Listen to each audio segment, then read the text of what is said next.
So, hello everyone, welcome to the SAP MM Simplified channel. आज हम लोग SAP MM organisational units या enterprise structure in material management में के बारे में डिस्कस करेंगे। ठीक है, तो ऑर्गेनाइजेशन यूनिट होता क्या है? तो ये कंपनी के स्ट्रक्चर को रिप्रेजेंट करता है, पूरे कंपनी के। ठीक है, तो वो लोगों की या डिपार्टमेंट की रिस्पॉन्सिबिलिटीज और लोकेशंस बताता है। ठीक है, फिर वो अगर मैन्युफैक्चरिंग कंपनी हो तो उसके लिए उसकी प्रोक्योरमेंट, उसका इन्वेंट्री सब कंट्रोल करने के लिए एक डिपार्टमेंट चाहिए।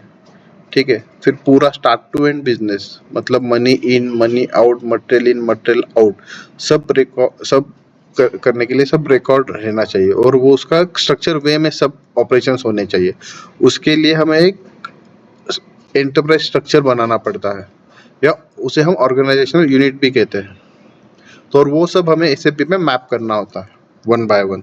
तो ये डिफरेंट कंपोनेंट्स है ऑर्गेनाइजेशन यूनिट्स के। ठीक है, क्लाइंट या कंपनी, उसके बाद आता है कंपनी कोड, फिर प्लांट, फिर storage location and then purchase organisation. ठीक है, क्लाइंट या कंपनी भी कहते हैं हमें इसे, ये हाईएस्ट ऑर्गेनाइजेशनल लेवल होता है एसएपी में। ठीक है, तो इसे अम्ब्रेला भी कहते हैं, अम्ब्रेला जैसा, क्योंकि एक अम्ब्रेला उसके अंडर बहुत सारे लोग खड़े रह सकते हैं। ठीक है, रियल लाइफ में तो उसे अम्ब्रेला क्यों कहा गया है कि जैसे कि वो हाईएस्ट लेवल पे होता है। ठीक है, और जो भी बिजनेस है उस ग्रुप के अंडर, उस कंपनी के अंडर, वो सब उसको रिप्रेजेंट वो करता है। ठीक है, जैसे कि हमारे इंडिया में देखा जाए कि टाटा ग्रुप। ठीक है, टाटा ग्रुप के अलग अलग बिजनेसेस है। ठीक है, फिर भी वो सारे बिजनेसेस जैसे Tata Motors, TCS, food industry में रहने दो, मैकेनिकल में रहने दो, हेल्थ केयर में रहने दो या पावर इसमें रहने दो, सब अलग अलग यूनिट्स है, अलग अलग बिजनेसेस है, पर वो सब आते हैं अंडर टाटा ग्रुप के। तो टाटा ग्रुप क्या हो गया? हमारा कंपनी हो गया। ठीक है, तो उस कंपनी के कोड के अंदर, जैसे मैंने अभी बताया, कंपनी कोड्स आते हैं अलग अलग। कंपनी कोड क्या होता है? वो लीगल एंटिटी होती है। जैसे कि टाटा मोटर्स एक लीगल एंटिटी है, टीसीएस एक लीगल एंटिटी है, पर टाटा मोटर्स से अलग है पूरा। फिर टाटा पावर्स, वैसे ही अलग अलग डिफरेंट लीगल एंटिटीज है, और वो किसके अंडर आती है? टाटा ग्रुप के अंडर आती है। तो कंपनी कोड क्रिएट क्यों करते हैं? क्योंकि टाटा मोटर्स का प्रॉफिट एंड लॉस स्टेटमेंट अलग है, बैलेंस शीट अलग है, उसके ऑपरेशंस अलग है। टीसीएस का पूरा ऑपरेशन अलग है।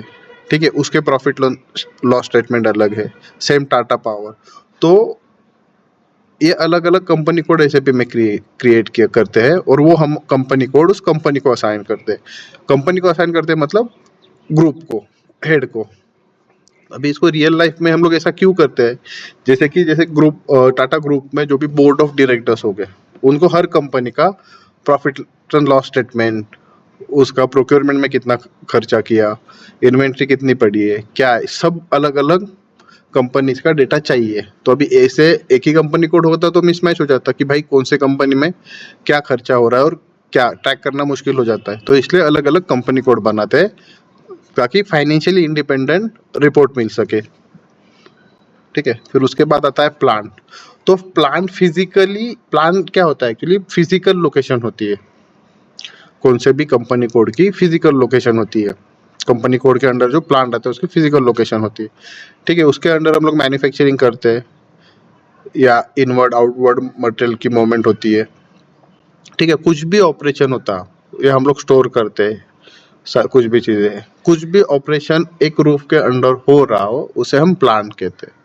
तो प्लांट खाली जहाँ जिस रूफ के अंडर मैन्युफैक्चरिंग ही हो रहा है उसे ही प्लांट कहते हैं क्या? वैसा भी नहीं होता।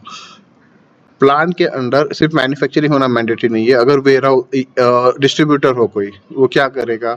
माल मटेरियल खरीदेगा, अपने वेयरहाउस में रखेगा, प्लांट में रखेगा।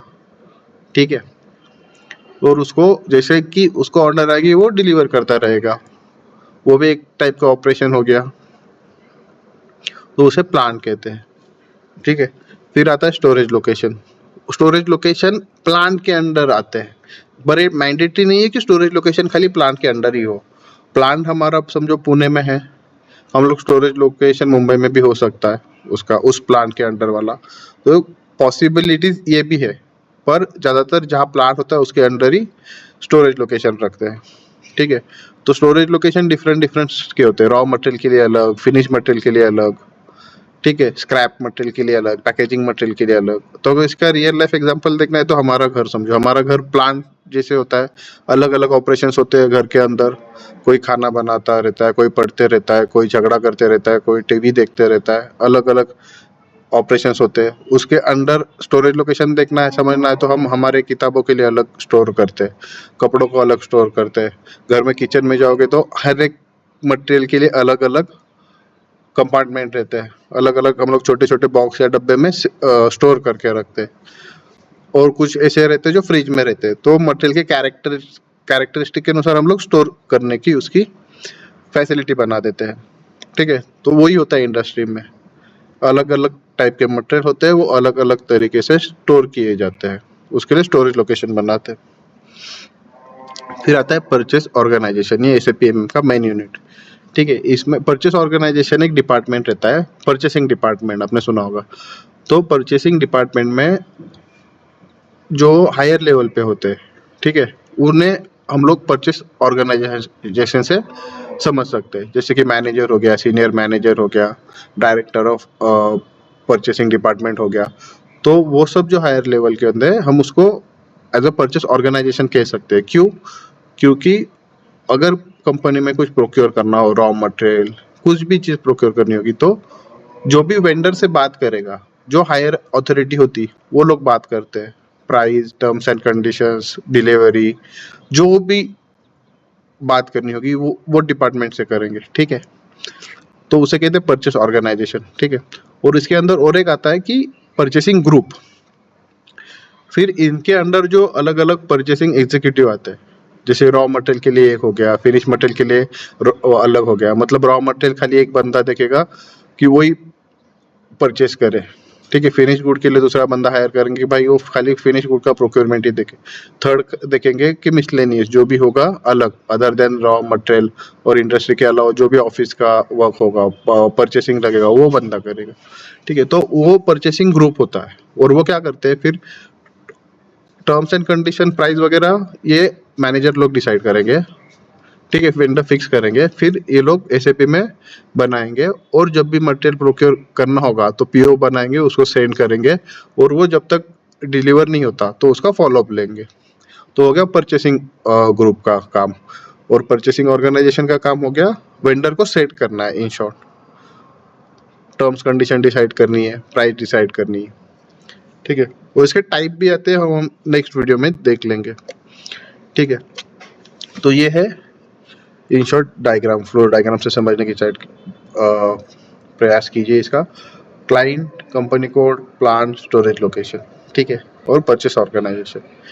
तो एसएपी में हम लोग कैसे करेंगे कि क्लाइंट बनाएंगे, फिर कंपनी कोड बनाएंगे, फिर प्लांट बनाएंगे, फिर स्टोरेज लोकेशन, फिर परचेस ऑर्गेनाइजेशन। ठीक है, तो ये बनाने के बाद हम लोग एक असाइन करेंगे, जैसे कि कंपनी कोड हम लोग कंपनी को असाइन करेंगे।